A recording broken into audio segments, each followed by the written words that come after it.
nanti kalau masuk syurga jumpa Rasulullah tak malu sangat kan? Kalaulah Nabi tanya, aku dulu hidup berapa tahun, kotlah sembang kan, dalam syurga esok takkan tak jumpa Rasulullah. Mesti Nabi akan tanya sesuatu tentang diri beliau. Berapa orang isteri, Nabi hidup Madinah berapa tahun.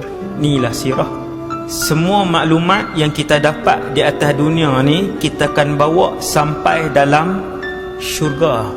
Antara maklumat yang paling istimewa ialah maklumat tentang kehidupan Rasulullah sallallahu alaihi wasallam. Walaupun 10 tahun sahaja Nabi di Madinah, bilangan muka surat dalam mana-mana kitab sirah, mana-mana kitab sirah adalah lebih tebal dalam kehidupan Rasulullah di Madinah.